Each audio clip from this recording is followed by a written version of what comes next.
Eu quero te convidar mais uma vez, como nós fazemos todas as noites, a abrir a tua Bíblia conosco no livro de Lucas, no capítulo 22. Enquanto você prepara a tua Bíblia, enquanto você seleciona aí os textos, ou esse capítulo, esse texto para lermos, eu quero recordar que todas as noites nós estamos trilhando os passos de Jesus naquela última semana. A última semana que de fato produziu você e eu. É por isso e é pelo que aconteceu lá que nós estamos aqui. Eu expressei e disse em alguns momentos que a última semana de Jesus na terra, na verdade, foi uma semana em que Jesus mostrou a que veio, foi uma semana que ele travou uma batalha espiritual, uma batalha real de vida ou morte, foi uma semana em que todas as hostes celestiais estavam envolvidas também naquele plano. Ali seria concretizado o plano de redenção, o plano de remissão, o plano de salvação, no qual você e eu fomos inseridos. Jesus sonhou conosco naquela semana. Jesus sonhou conosco naqueles momentos. E por isso estamos aqui. E, inclusive, é por conta disso que eu quero te convidar comigo a fechar os olhos e pedir a unção do Senhor para estudar melhor a sua palavra também. Oremos assim. Espírito Santo, por tanta graça, por tanto amor, nós te louvamos. Chegou o momento que nós vamos abrir a tua palavra. E nesse momento, Senhor, precisamos demais da compreensão, precisamos demais do discernimento, precisamos demais da tua unção. Limpa-nos completamente e dá-nos a paz e a plenitude que nós precisamos para ouvir a voz do Senhor. Nos esvazia dos excessos, nos conecta somente ao céu. Somente ao Senhor nós queremos ouvir nesse momento. É o que nós clamamos e assim clamamos em nome de Jesus. Amém. Lucas, capítulo 22, a partir do versículo 54. Leia comigo.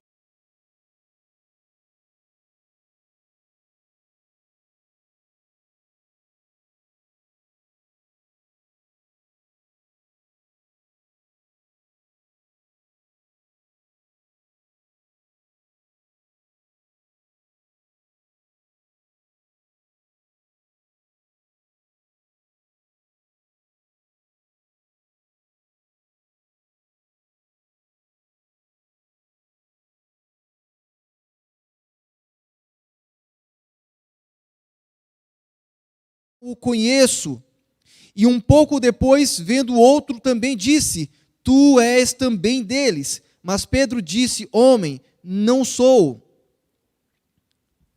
Esse texto que nós estamos lendo aqui, ele até prossegue, por gentileza, deixa eu ver se eu consigo entender. Porém, ele negou, dizendo, mulher, não sou. E um pouco depois, vendo o outro, disse, tu és também deles. Mas Pedro disse, homem, não sou. Pode prosseguir, por favor.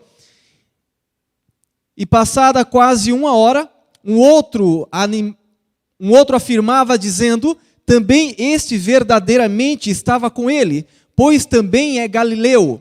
E Pedro disse, homem, não sei o que dizes. E logo estando ele ainda a falar, cantou o galo. E virando-se o Senhor, olhou para Pedro, e Pedro lembrou-se da palavra do Senhor, como lhe havia dito, antes que o galo cante hoje, me negarás 3 vezes. E saindo Pedro para fora, chorou amargamente. O cenário é justamente logo após ao que nós estudamos ontem na palavra. Ontem Jesus vai até o Getsêmani com 3 dos seus discípulos, Pedro, Tiago e João. E Jesus ali entra no seu momento último, um momento de oração, um momento de consagração a Deus. E naquele momento, Jesus ele precisava inclusive se deleitar nos braços do Pai. E os discípulos que deveriam estar com Jesus, os discípulos que deveriam estar a apoiar Jesus, estavam de largo, estavam distantes. E em algum momento, os discípulos que deveriam estar vigilantes em oração, eles adormecem, eles entram em sono. A Bíblia diz que num certo momento, num dado momento, Jesus vai até os discípulos e no primeiro encontro ali, ele fala para Pedro, mas você não pode orar 1 hora? Ore, porque o espírito pode estar pronto, mas a carne é fraca. Isso acontece por 3 vezes. Na terceira vez, Jesus se levanta da oração, volta aos discípulos que ainda estão dormindo e ele pergunta novamente, vocês não podem orar? Vamos embora porque agora o poder das trevas vem até nós. É chegado o momento em que o Filho do Homem precisa ser entregue nas mãos dos malfeitores. E ao sair do Getsemane juntamente com os discípulos, uma tropa de soldados romanos já vinha em direção, e ali, traído por Judas, entregue por Judas, aquele que comulgara com os discípulos e com Jesus por mais ou menos 3 anos, aquele que comera da mesa com Jesus, aquele que andara com Jesus todos os dias, aquele que se alimentava com Jesus, aquele que ouvia as palavras de Jesus, aquele que testemunhou dos milagres de Jesus, foi quem traiu Jesus com um beijo na face. A partir dali, Jesus começa então a sua saga.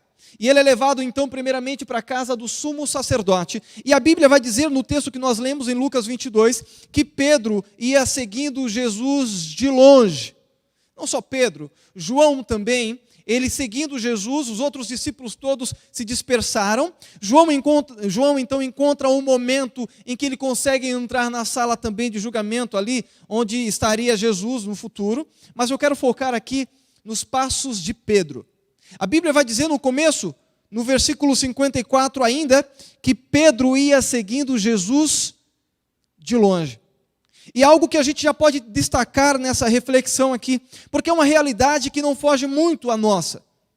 Quantos de nós e quantas vezes nós vamos à igreja, quantas vezes nós temos a Bíblia em nossas mãos, quantas vezes, principalmente nos dias de hoje, nos dias de hoje nós temos uma comunhão com Deus baseada no que nós vemos, baseada no que nós ouvimos, baseada nos ensinos de outros, mas pouco nós temos uma intimidade com Deus. Quantos de nós também não estamos seguindo Jesus de longe, seguindo Jesus de largo? Aí você pode dizer, mas irmão Elisvaldo, olha, eu vou à igreja todos os cultos, eu vou à igreja na escola sabatina, ou para você que não é adventista, na escola dominical, eu estudo as lições, eu vou à igreja em todos os cultos, eu não perco nenhum dos cultos, eu sou fiel nos meus compromissos religiosos. Pois bem, isso não significa, na verdade, ter intimidade com Jesus. Como eu citei agora há pouco, Judas, por 3 anos, viveu perto de Jesus, próximo de Jesus. Na ceia, inclusive na última ceia, estava com Jesus. Nós temos muitas pessoas hoje que estão dentro da igreja, mas não entendem que se não estiverem dentro de Deus, se não estiverem no coração de Deus, não estão em lugar nenhum. Nós vivemos um cenário em que as pessoas têm o YouTube como fonte de informação religiosa, pessoas que contemplam e querem encontrar Jesus nas redes sociais. Eu estava comentando num podcast que eu tenho, outro dia, que eu vi, certa feita no Facebook, alguém colocou lá, Senhor Jesus, atende a oração que eu te pedi, eu estou clamando. Eu fiz uma sátira assim, não desrespeitosa, mas fiquei pensando cá comigo, eu fiquei esperando nos comentários abaixo, e várias pessoas comentando a postagem que aquela pessoa fez, e escrevi um texto refletindo sobre isso. Eu falei, em nenhuma daqueles comentários naquela postagem, eu vi o Facebook, eu vi uma mensagem de Deus. Eu pensei, será que Deus é arcaico, não usa Facebook, não usa redes sociais? Eu comecei a pensar, meu Deus, onde está a primícia do Evangelho que diz que a minha igreja deve ser o meu quarto, e dentro do meu quarto, em secreto, eu devo louvar, devo falar com o meu Deus que me vê em secreto, e o meu Deus que me vê em secreto me atenderá, me ouvirá. Onde estão os ensinos e os princípios de Jesus que mostra que a solitude é o lugar onde de fato eu sairei, dali de onde eu de fato sairei mais completo, mais saciado. Nós vivemos e queremos viver em multidões hoje. Mesmo que agora, nas circunstâncias que nós vivemos, não conseguimos estar no meio de tanta gente, não podemos estar em aglomerações, mas quantos de nós estamos tão amarrotados de ideias, de pessoas, de conceitos em redes sociais? E não conseguimos se firmar com Cristo. Não conseguimos se firmar com Deus. Estamos dentro de uma igreja. Lemos até a Bíblia. Mas estamos seguindo Jesus de longe. No momento que for necessário estreitar os laços, nós precisamos ou preferimos ficar mais distante.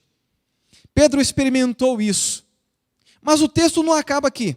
O texto diz que, enquanto Jesus está agora sendo julgado por um e por outro, vivendo os seus momentos ali, entrando em sua saga, Pedro se retira e, longe daquele cenário, lá fora, onde tinha uma fogueira que tinha sido acesa porque era horário já tarde e já estava muito frio, Pedro vai até os que estão lá fora, em volta da fogueira, e ele senta ali perto da fogueira, tenta se esconder, tenta não ser percebido.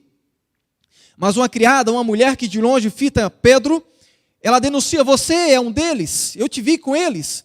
E Pedro, ele nega, ele diz: não sou. Daqui a um tempo, um outro fala assim: olha, mas eu te vi andar com eles também, você é um seguidor do Jesus. E Pedro fala: você está confuso, meu amigo, eu não sou. Daqui a mais ou menos uma hora, um outro olha para Pedro e fala bem assim: olha, você é um deles, você é galileu, o teu sotaque, o sotaque de Pedro, o teu sotaque te entregou, você é um deles. E Pedro levanta e diz: eu não sou. Nesse momento, diz a Bíblia que Jesus está sendo agora carregado pela tropa dos seus julgadores, dos seus algozes. E Jesus se vira para Pedro, e o olhar de Jesus fita Pedro de longe. E Pedro, quando se encontra com o olhar de Jesus, ele fica destruído. Melhor, desconstruído. E a Bíblia diz que Pedro se retira e vai lá para fora sofrer. Vai lá para fora chorar. Sabe, muitas coisas me chamam a atenção no texto que nós estamos estudando aqui. E há um tempo atrás, eu estava vendo um testemunho daquele ator Pietro Sarubi, aquele ator que trabalhou no filme A Paixão de Cristo, o filme produzido por Mel Gibson. Você lembra desse ator? Pietro Sarubi, ele vai ser projetado para você ver também. Pietro Sarubi, ele fez Barrabás no filme A Paixão de Cristo. E ele deu um testemunho onde ele disse que se converteu depois do filme. Esse é o Pietro. Ele se converteu depois do filme, porque ele disse que em uma das cenas do filme, o seu coração foi muito tocado, porque em uma das cenas, ele tinha que olhar para Jesus, que era interpretado também na cena, e ele disse que o olhar do personagem, o olhar do ator, que interpretava Jesus, era muito penetrante, tinha um mistério, tinha algo que o desenhou por dentro, tinha algo que o desvendou por dentro, e Pietro disse que aquele olhar o denunciou, mas aquele olhar também o resgatou. Pode voltar para mim, por favor? E ali, ele se entregou a Jesus através daquele olhar. Ao ouvir o testemunho do Pietro, eu comecei a pensar comigo: meu Deus, que olhar é esse? Que amor é esse? Olha, não era Jesus lá no filme, era um ator. Era um ator. E eu fico pensando agora que Pedro estava vendo Jesus realmente. Era o Cristo, era o Filho de Deus, era o Redentor, era o Salvador, era aquele em quem concentrava-se toda a divindade. Ele agora olhara para Pedro, e Pedro se sentir agora resgatado por Jesus, mas ao mesmo tempo o seu ego, o seu eu, o desconstruía, o amarrotava de tantos pensamentos e acusações. E Pedro sai, e Pedro vai lá para fora sofrer e se amargurar. Há um texto no livro Desejado de Todas as Nações, o texto será projetado também, está lá na página 501. Ellen Goldwhite, a serva inspirada do Senhor, escreveu, falando um pouco daquela cena, e ela diz: naquele suave semblante leu ele profunda piedade e tristeza. Nenhuma irritação, porém, se via ali. À vista daquele rosto pálido e sofredor, daqueles trêmulos lábios, daquele olhar compassivo e cheio de perdão, penetrou-lhe a alma como uma seta. Despertou-se a consciência, ativou-se a memória, lembrou a advertência. Simão, eis que Satanás vos pediu para vos cirandar como trigo, mas eu roguei por ti, para que a tua fé não desfaleça. O texto do desejado de todas as nações aqui está citando que aquele momento foi um momento de remissão. Sabe, mas Pedro vai lá para fora sofrer, porque o olhar de Jesus denunciava todas as escolhas que Pedro tinha feito, o que Pedro estava fazendo, e a escolha de Pedro ali simplesmente era seguir de longe. E muitas das vezes, quando a gente olha para o texto bíblico, quando a gente estuda o texto bíblico, a gente tem um olhar de acusação sobre Pedro, mas meu Deus, Pedro aqui não representa ninguém mais senão eu e você. Pedro aqui não representa ninguém mais senão nós, que somos tão relutantes em seguir Jesus de perto, que somos tão relutantes em firmar um compromisso de vida ou morte com Jesus. Pedro também nos representa quando ele vai lá para fora para sofrer e se amargurar. E hoje então nós queremos falar sobre o poder do perdão, sobre o poder de aceitar o perdão. Quantos de nós confundimos uma falha com um fracasso sem solução? Quantos de nós, quando falhamos, não conseguimos recomeçar? Quantos desistem na primeira falha? Eu quero te falar uma coisa, meu querido, aquela semana foi a semana do perdão. Naquela semana Jesus reconciliou com Deus a terra. Jesus conciliou com Deus todos os pecadores. Jesus nos salvou. E nada foi preciso para que alcançássemos isso. Sabe, você pode ir à igreja 24 horas por dia, isso não é capaz de te levar à salvação. Você pode ler a tua Bíblia de capa a capa, isso não é capaz de te levar à salvação. Nada pode te levar à salvação, porque a salvação é de graça, mas essa graça precisa também ser alcançada em Cristo. A salvação de Cristo é de graça. Você não precisa fazer nada a não ser aceitar, somente. Você não precisa fazer nada a não ser estender a mão e aceitar a mão poderosa de Jesus, querendo te socorrer. Isso é salvação pela graça. Se alguém te perguntar o que é salvação pela graça, você vai dizer, olha, sabe o que é? E eu vou te explicar de uma forma bem simples e sucinta. A salvação pela graça é assim, olha, para ser salvos, dependíamos do Cordeiro de Deus ser sacrificado. Jesus, o Cordeiro de Deus que tira o pecado do mundo. Jesus morreu no ano 31. A salvação pela graça é assim, na cruz do Calvário, ao Jesus morrer, todos os que acreditaram e esperaram pela vinda do Messias antes de Jesus, foram salvos. Simples assim. Simples assim. Todos que esperaram o Messias, todos que morreram acreditando e tendo esperança na vinda do Messias, que era Jesus, foram salvos. E todos que viessem a nascer depois da morte de Jesus, já nasceriam salvos. Mas, irmão Elisvaldo, isso é uma heresia o que você está dizendo? Como que já se nasce salvo? Sim. É por isso, inclusive, que nós adventistas não batizamos crianças recém-nascidas. Todos nós já nascemos debaixo de uma salvação. Todos que nasceram depois do ano 31, quando Jesus morreu, já nasceu salvo. A questão é que a gente vai perdendo essa salvação conforme vai crescendo. A gente vai se amarrotando de muitos excessos. Então, em algum momento, a gente precisa entender e ter um selo com Cristo, assumir um compromisso com Cristo, dizer, sim, Jesus me salvou lá no ano 31, mas aqui eu preciso fazer algo. E o que eu preciso fazer? É somente aceitar. É por isso que a gente tem o emblema de descer as águas batismais, de aceitar Jesus, de fazer a nossa profissão de fé e dizer, Jesus, eu aceito o que o Senhor fez lá no passado. É uma forma de publicamente declarar o amor a Jesus e dizer, eu quero essa salvação. Mas sabe qual o problema, meu querido? É que muitos de nós hoje não conseguem se perdoar. Muitos de nós hoje não conseguem se aceitar, não conseguem entender que quando erra, que quando cai, que quando vai para longe, que quando se distancia, a única saída é voltar para os braços do Pai.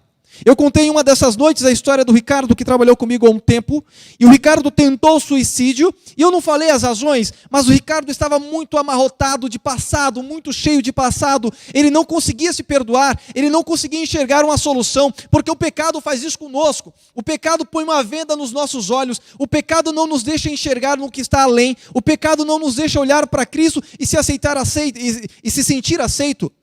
Então eu quero dizer para você hoje, essa noite, Se de repente, em algum momento, você tem se sentido acusado, tem se sentido cobrado, você tem se sentido distante do amor do Pai, meu querido, essas noites são a oportunidade que você precisa para se encontrar com Deus.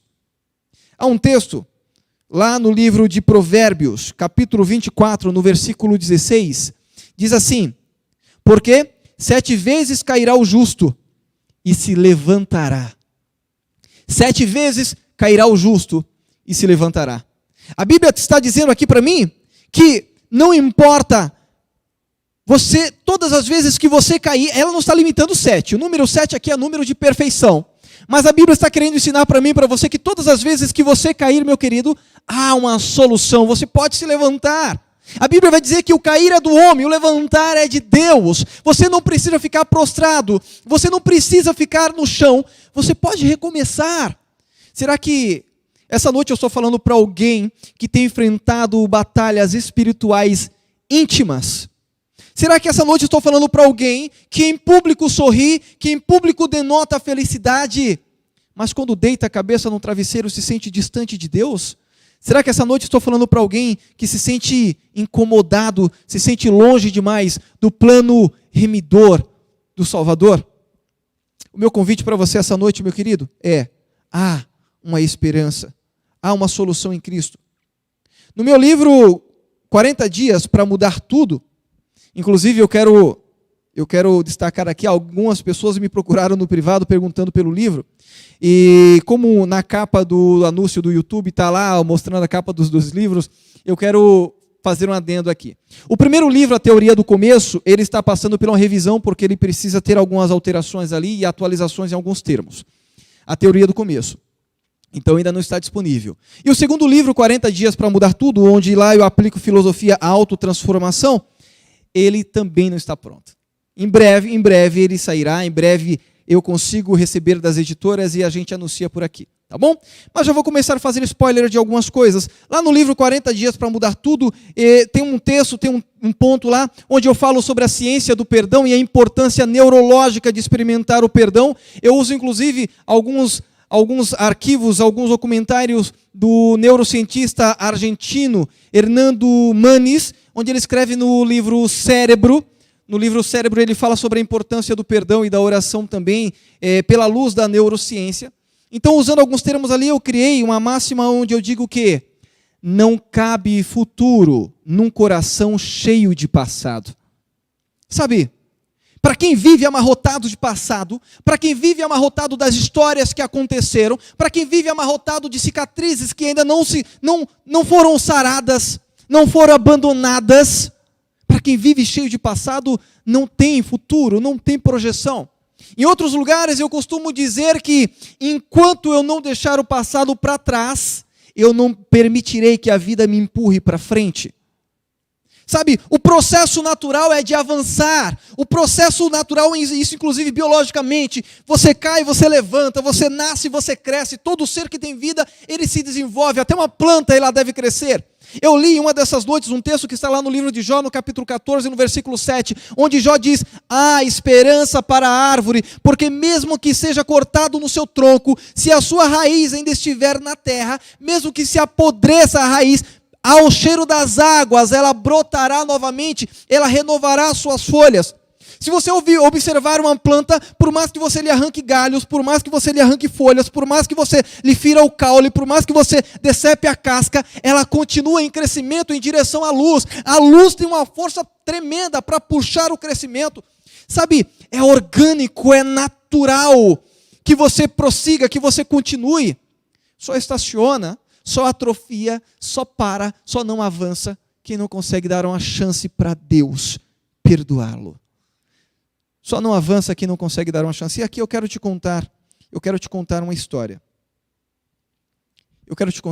Eu comecei falando um pouco do meu testemunho de vida. Como eu disse, nasci em Alagoas, Maceió, a cidade que eu tanto amo. Cresci em Maceió até os meus 8 anos de idade, mais ou menos 8 anos de idade, viemos para São Paulo. E aqui eu cresci. Eu morei em Taboão da Serra, morei em Carapicuíba. Em um dos momentos, na minha adolescência, morando em Carapicuíba, eu gostava muito de artes marciais na época, e enveredados por esse caminho, com os amigos que também fazia, eu comecei a andar por caminhos que me desvirtuaram dos ideais familiares.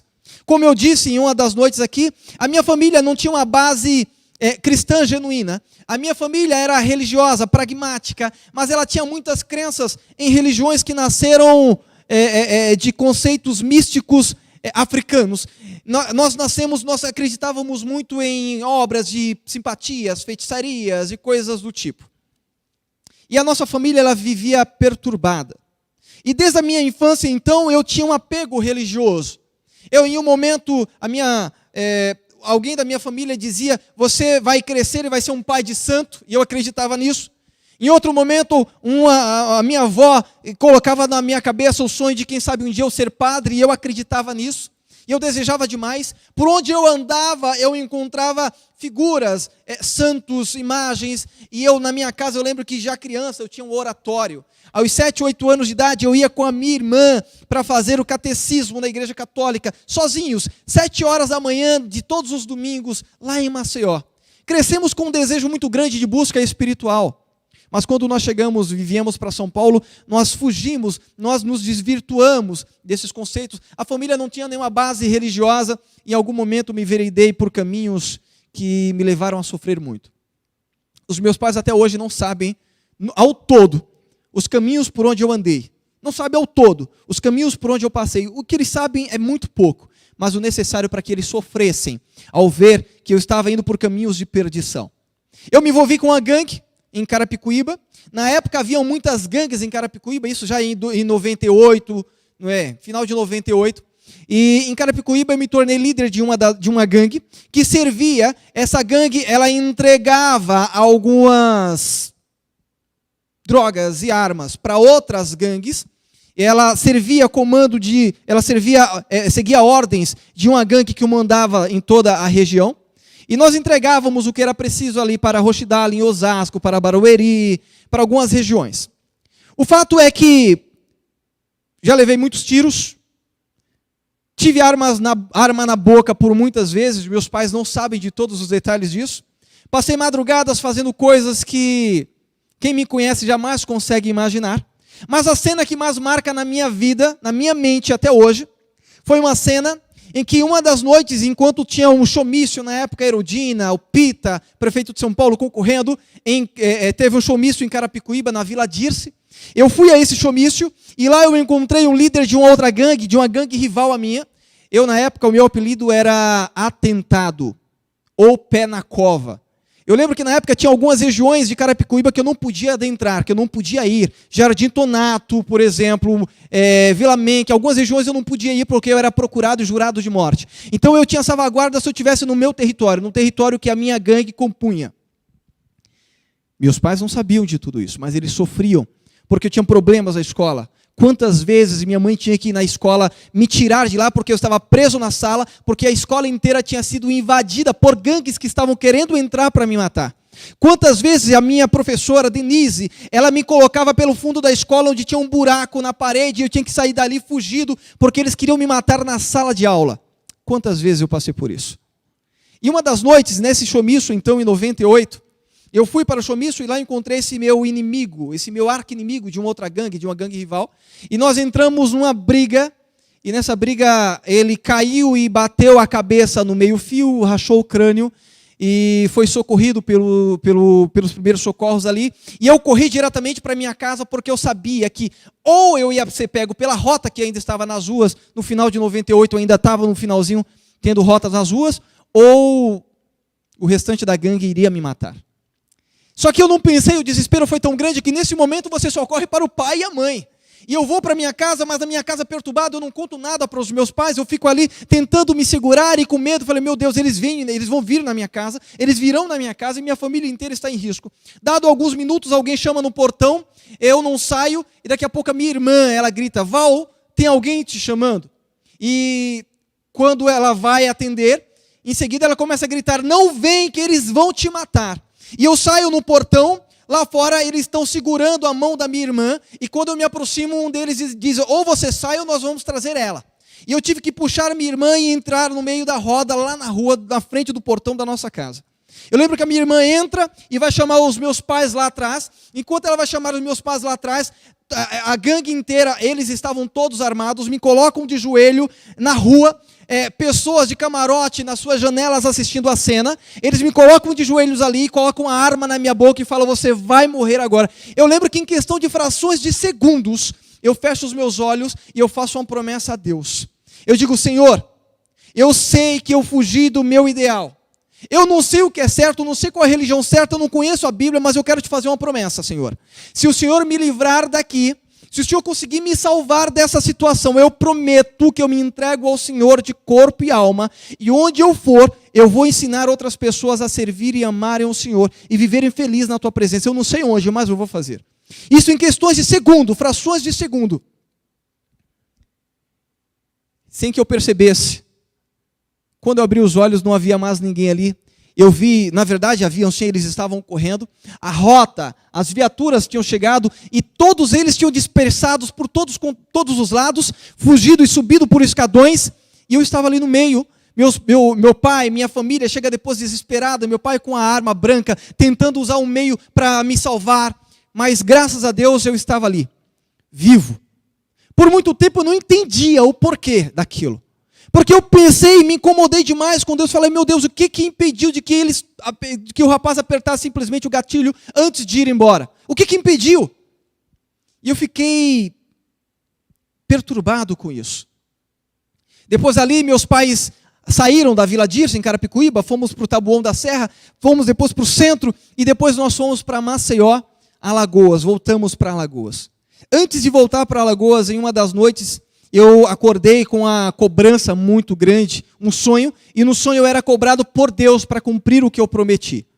E eu voltei a dormir depois pensando naquilo, e quando eu voltei a dormir, eu tive um sonho, e um dos meus sonhos, eu era uma criança de 4 anos de idade. No meu sonho, eu era uma criança de 4 anos de idade. E no sonho, eu estava em cima de um muro muito alto. Muito alto. Ao olhar para trás do muro, eu estava com medo da altura, ao olhar para trás, o muro era somente trevas lá embaixo, era muito alto, havia muito lixo e havia muitos ferros enferrujados. E eu tinha medo de cair. Mas quando eu olhava para frente no muro, eu ouvia uma grama muito verde, muito distante, umas casinhas brancas lá no final, o dia era ensolarado, e de longe eu vejo um homem vestido de branco e ele vem andando sobre a grama, e quando eu tento olhar para os pés daquele homem no meu sonho, eu não vejo os pés, eu vejo uma luz muito forte, incandescente. E aí quando eu tento olhar para as mãos do homem, eu vejo também uma luz muito forte, incandescente. E eu tinha vontade de ir aos pés daquele homem, mas eu não tinha coragem porque era muito alto. E o homem acenava com as mãos me chamando. E sem que eu percebesse um relance, eu já estava aos pés dele. No sonho acontecem muitas essas mudanças de cena. Eu já estava aos pés daquele homem. E quando eu estava aos pés daquele homem, eu tentava olhar para o rosto dele no alto. Era uma luz incandescente, era uma luz muito forte que ofuscava a minha visão. E quando eu tentava olhar para o rosto dele, ele me falava algumas palavras num idioma que eu não entendi. E com uma das mãos ele apontava na direção que era o final do muro. No final do muro havia um pé de coqueiro. Havia um coqueiro. E do outro lado do coqueiro uma rua de barro. E do outro lado da rua de barro, no meu sonho, havia uma igreja de cor amarelo mostarda. A igreja ela era de grafiato, era revestida com grafiato amarelo mostarda. Mas a igreja não tinha placas. Não tinha placa de identificação. E eu acordei do sonho. E quando eu acordei do sonho, eu acordei perturbado com aquilo, porque eu sabia que era Deus me chamando e cobrando a promessa que eu fiz a Ele. 3 meses apenas depois do sonho, meus pais venderam tudo, onde a gente morava, tudo, com móveis, com tudo, e nós fomos para Maceió. Chegando em Maceió, moramos em um bairro, clima bom, conheci minha esposa. Na época, era somente uma paquera, como se diz na linguagem ainda arcaica e antiga. Moramos 3 meses num bairro chamado Clima Bom, em Maceió. Em seguida, mudamos para um bairro chamado Cruz das Almas, beira-mar. Em Cruz das Almas, era mudança de vida, era tudo novo, eu estava recomeçando, mas aquela cobrança perseguia o tempo todo. Dentro do meu coração, algo dizia que eu tinha que pagar a minha promessa. Eu acordei numa madrugada perturbado com isso, e logo pela manhã, eu saí de casa e fui perambular, fui andar pelas ruas, querer falar com Deus. Todas as vezes que eu preciso ficar só, preciso de solitude, eu vou caminhar. E eu decidi ir caminhar naquele dia. Era um sábado de manhã. E caminhando pelas ruas, de certo momento, eu dei de cara com o mesmo muro que eu havia sonhado. Era a mesma grama verde, inclusive havia um cercado e na grama verde tinha as mesmas casinhas brancas. Era de um senhor chamado Baiave, as casas eram de aluguel. E quando eu me dei de cara com o cenário do meu sonho, eu fiquei estarrecido, eu falei, Deus está me cobrando, está me mostrando alguma coisa. E eu olhei para o muro e no final do muro estava lá o pé de coqueiro, estava lá o coqueiro. E por trás do coqueiro estava lá a rua de barro. E eu falei, então, tem que ter a igreja sem placa, e quando eu olho eu não vejo a igreja. Mas eu vou para trás daquela rua de barro ainda, e começo a andar por umas 2 ruas, e lá para frente eu encontro uma igreja, com grafiato, amarelo, mostarda, e a igreja sem placa. Eu falei, eu tenho que pagar a promessa que eu fiz a Deus. E quando eu me aproximo da igreja, era quase 9 horas da manhã, havia um senhor abrindo o portão da igreja, e eu me aproximo dele e falo, senhor, essa igreja ela funciona ou é abandonada? E ele fala para mim, a igreja funciona, ela está sem placa, sem identificação, porque ela acabou de passar por uma reforma. Mas daqui a pouquinho nós vamos ter uma programação chamada Escola Sabatina, você pode vir estudar conosco, e depois nós temos um culto especial. Você pode vir, traga a família, traga quem você quiser. Eu falei, eu vou para minha casa me trocar, então em seguida eu volto. E aí eu fui para minha casa. E depois eu voltei para aquela igreja. E eu cheguei na minha casa depois do culto, apaixonado, e falei para minha mãe, mãe, eu encontrei uma igreja maravilhosa, eu gostei dos ensinos ali, a gente precisa ir para aquele culto, a gente precisa estudar a palavra de Deus juntamente com eles, eu quero mudar. E quando a minha mãe, em um dos cultos, relutante, porque ela dizia, eu não gosto de evangélico, tu não gosta de crente, a gente tinha muito esses paradigmas ainda, e quando ela decidiu ir, lá naquela igreja, ela encontrou muita gente conhecida do passado dela, do passado do meu pai, que na juventude deles eles conheciam. Haviam pessoas que estavam lá na frente cantando, louvando, e ela encontrou alguém muito especial, uma irmã muito querida que nos ajudou num momento de grande apuro naquela situação, chamada Zéza, e com seus familiares, e o meu grande conselheiro espiritual e pai na fé, Marcelo Lopes, enfermeiro na Santa Casa, enfermeiro em Maceió, com Esvaldo Silva, professor da Estácio de Sá em Maceió, professor de enfermagem hoje. Encontrou todas essas pessoas que fizeram parte, que compunham o cenário do passado dos meus pais. E aquilo já foi uma porta de chamada, de entrada para a minha família. E ali nós começamos a estudar a Bíblia, e eu falei para Deus, eu quero sim, mas eu só vou entrar para alguma religião quando eu entender exatamente o que eu vou obedecer. E aí eu fiz um pacto com Deus. Eu decidi ler os evangelhos. Eu falei, eu não vou tomar nenhum estudo bíblico antes de eu ler os evangelhos. E aí eu decidi ler Mateus, Marcos, Lucas e João. Eu li um evangelho por dia. E eu lia em voz alta, sentado na mesa da cozinha, enquanto a minha mãe fazia o almoço. Eu lia em voz alta o evangelho e eu só levantava quando eu terminava de ler. Depois de 4 dias que eu terminei de ler os evangelhos, eu fui à igreja e falei, eu quero estudo bíblico, mas eu já quero me decidir, eu quero descer as águas batismais. Dia 5 de outubro de 2002, descemos ao batismo na igreja Adventista do 7º dia de Cruz das Almas. Eu, minha mãe, meus 3 irmãos, e no mês seguinte, o meu pai. Melhor, 3 meses depois, o meu pai. Nós conhecemos essa igreja não porque alguém nos incentivou, mas porque Deus me chamou e apontou o lugar onde eu deveria estar. Eu não estou aqui porque eu fui convencido por alguém que me persuadiu a isso. Eu estou aqui pagando uma promessa que fiz a Deus. E quer que eu te fale uma coisa? A partir dali eu entendi, a partir dali, meu querido, eu aprendi que não há distância que Deus não consiga nos alcançar. Que não importa onde nós estamos, Deus vai em busca de quem quer que seja, que Deus traça ideais para mim, que Deus traça ideais para a nossa vida, que Deus sonha com um futuro para cada um de nós, e é fato que em algum momento da nossa vida, a gente esquece desses ideais, a gente se desvia desses propósitos, mas eu quero te falar, Deus está sempre à espreita, esperando uma oportunidade para te trazer de volta, para nos trazer de volta para os seus planos de amor. Porque os planos de Deus para mim e para você, meu querido, é plano de vida. Deus tem sonhos de futuro para mim. Deus tem sonhos de futuro para você. Então eu quero dizer para você essa noite, meu querido, o que tem te afastado dos ideais de Deus? Será algum erro? Algum pecado? Alguma decisão errada? Alguma escolha equivocada que te distanciou? Jesus quer te dizer essa noite, volta. Deus tem algo preparado para você essa noite. Esse texto que eu quero ler agora, Isaías 43, versículo 25, ele diz assim, olha, acompanha comigo, por favor.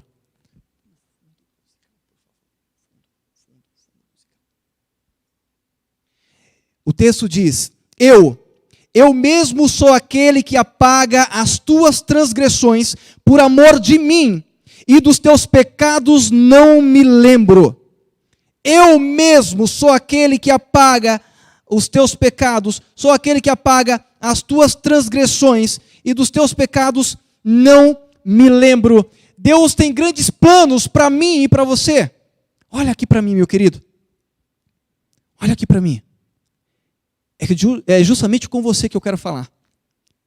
Eu sei que de repente a tua família, eu sei que de repente o teu caminho tem se degringolado, você tem tomado rumos diferentes e distantes dos ideais de Deus.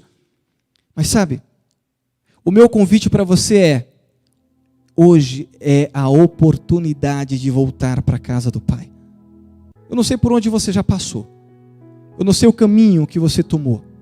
Eu não sei porque de repente você deve estar longe dessa igreja. Ou se você está em uma igreja, eu não sei ainda o porquê que você se sente acusado em alguns momentos. Eu quero dizer para você, essa noite, Deus quer libertar almas da prisão. E eu tenho certeza que eu estou falando com alguém que ainda tem algo no passado que precisa consertar. Ainda tem alguém no passado que ele precisa voltar e dizer, olha, eu quero recomeçar. Sabe, Deus está apto, Deus está desejoso de refazer rotas, de recomeçar caminhos. Quem sabe eu estou falando também para alguém que está desesperado, que está ainda enlutado, que está passando por aflições tremendas. Eu quero te falar uma coisa, uma curva na estrada não significa o final dela. Deus tem planos para você e para mim também. Deus tem planos grandes. Lá no mesmo livro que eu citei, 40 dias para mudar tudo, tem uma outra máxima onde eu digo o seguinte, olha, às vezes, a última, pode projetar por favor? Às vezes, a última ação que nos falta para encontrar um rumo na vida está em dar o primeiro passo no sentido de aceitar uma segunda chance. Vou repetir. Às vezes, a última ação que nos falta para encontrar um rumo na vida está em dar o primeiro passo no sentido de aceitar uma segunda chance. Deus está dando uma segunda chance para alguém essa noite, eu tenho certeza. Assim como Ele fez com Pedro lá no passado. Sabe o que aconteceu com Pedro?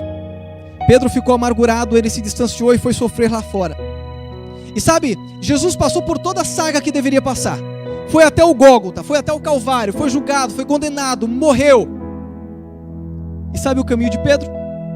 Pedro se sentiu bloqueado. Pedro se distanciou. Se você for para o capítulo 21 do livro de João, a Bíblia vai dizer que Pedro se distanciou. Em algum momento ele vai com os discípulos e ele fala assim para os discípulos, olha, vou voltar a pescar.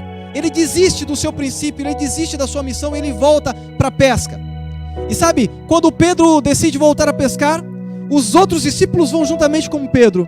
Mas a Bíblia vai citar lá no capítulo 21, você pode depois estudar na tua casa sozinho e ler com muita atenção, capítulo 21 do livro de João. A Bíblia vai dizer que uma das noites, enquanto eles estão em mar aberto pescando, eles não pegam nenhum peixe. E logo ao amanhecer, na beira-mar, lá na praia, eles veem Jesus está lá. Jesus pergunta para eles, olha, vocês pegaram alguma coisa? Vocês pescaram alguma coisa? E eles clamam, não pegamos nada. E Jesus diz, joga a rede para o outro lado, joga a rede para o lado direito. O lado direito do barco era o lado da praia onde Jesus estava, era jogar a rede olhando para Jesus. E assim eles fazem, e a rede fica cheia de grandes peixes. E de longe, um dos discípulos olha e diz, olha, Pedro, é o Senhor. Enquanto eles dizem, Pedro é o Senhor, Pedro de imediato mergulha e sai nadando, dando braçadas, desejoso de encontrar com Jesus. Enquanto os outros discípulos vêm atrás, trazendo as grandes quantidades de peixe no seu barco. Quando Pedro já chega à beira-mar, chega na praia, Jesus já estava ali e já havia uma fogueira. Na fogueira já havia alguns pães e alguns peixes preparados para um banquete. E quando ele chega ali na fogueira, Jesus o convida para sentar. A Bíblia vai dizer que nenhum deles ousam perguntar quem era, porque eles sabiam que era Jesus. Em uma das conversas ali, enquanto Jesus começa a instruí-los, Jesus se dirige diretamente a Pedro e fala assim: Pedro, tu me amas? Pedro diz: sim, Senhor, eu te amo. Ele fala: então apacenta as minhas ovelhas. Pedro, tu me amas? Sim, Senhor, eu te amo, então cuida dos meus. Pedro, tu me amas? Sim, Senhor, eu te amo, então volta para a missão, cumpre o teu ideal, volta para a tua jornada, volta para o rumo da tua vida.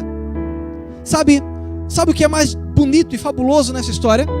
Que Jesus volta para a praia para encontrá-los, onde no passado Jesus projetou uma história de vida para eles.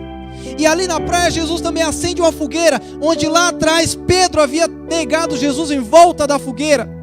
Jesus está acionando alguns gatilhos para que Pedro entenda a lição, para que Pedro entenda que em Jesus não há pecado que nos distancie de Deus, que em Jesus não há curvas que nos tire do ideal de Deus, desde que desejamos estar aos pés de Cristo. Em Jesus não há vida falha, que não haja solução, que não tenha solução. Em Jesus é impossível não ter recomeços. E eu quero pregar para você essa noite falando de recomeços, falando que falhar não significa fracassar, meu querido. Há perdão em Jesus, e sabe, só em Jesus há perdão. Não há perdão em penitências, não há perdão em pagar promessas, há perdão somente em Jesus. Essa noite a mensagem de Cristo é perdão.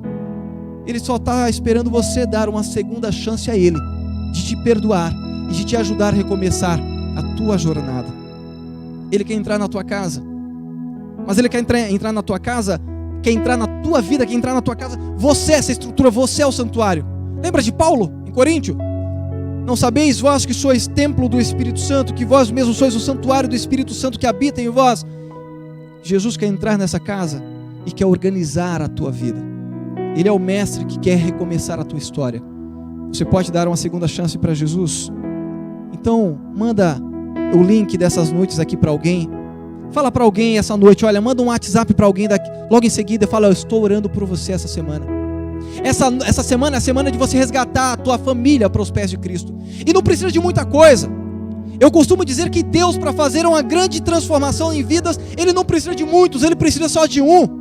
Foi assim com Noé lá no passado. Deus não precisou de muitos, só precisou de um justo. Deus não precisa de muitos na tua família, só precisa de você, aberto e receptivo ao Espírito Santo. Deixa Ele como mestre entrar e fazer a ordem que é preciso ser feito, para que Ele salve você e salve também a tua família.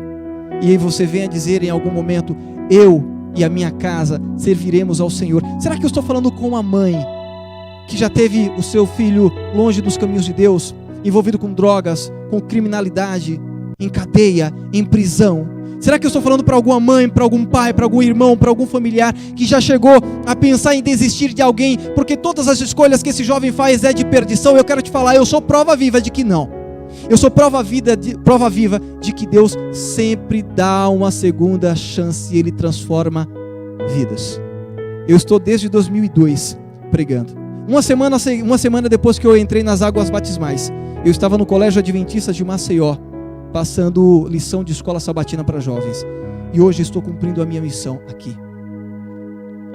Para aquela pessoa que você pode olhar na tua família e pensar: olha, não tem jeito, já desisti. Eu quero te dizer: não. Interceda essa semana, traga a Ele, apresente o nome dEle em oração e nós vamos orar aqui. É momento de recomeçar.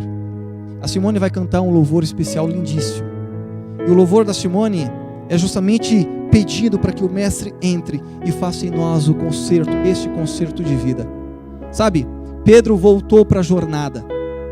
Pedro se tornou a pedra fundamental do cristianismo. Pedro se tornou a grande referência. Sabe por quê? Ele não deixou as suas escolhas erradas do passado interromper a sua história. Porque Cristo tem uma ponte sobre o abismo que eu e você cavamos. Reflita nessa canção. Enquanto você ouve esse lindo louvor, Faça um concerto com Deus. Fala para Jesus quem e como você precisa que Ele te restaure e quem você precisa que Ele restaure essa noite. Que Deus fale contigo nesse louvor.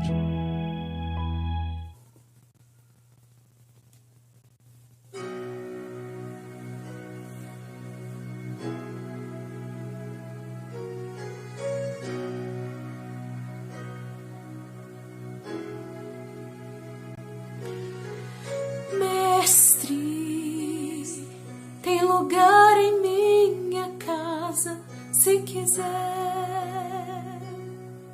Já bateu em tantas portas que nem sei, ó Rei dos Reis.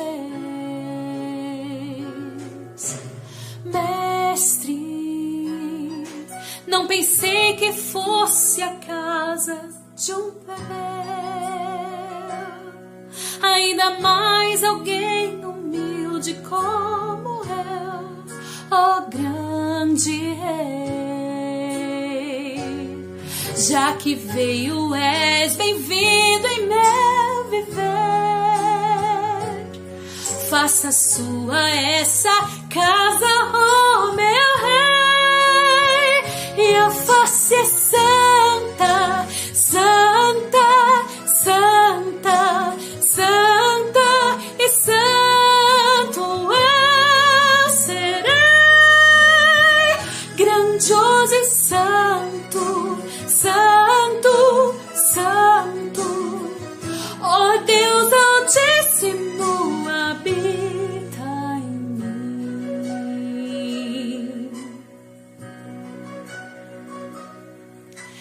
Eu fui uma casa onde muita coisa entrou. Só eu sei o quanto o coração chorou, mas Deus mudou. Quando permiti que Ele entrasse em meu viver, fez mudanças que jamais imaginei realizar. Minha casa é minha vida e dei pra Deus. Ó Senhor, quando quiser, vem transformar. E a face é santa, santa, santa, santa e santo eu serei, grandioso e santo, santo, santo, o Deus Altíssimo habita em mim. E a face é santa, santa, santa, santa e santo eu serei, grandioso e santo, santo, santo, ó Deus Altíssimo habita em mim. E a face é santa, santa, santa, santa e santo eu serei, grandioso e santo, santo, santo, o Deus Altíssimo habita em mim.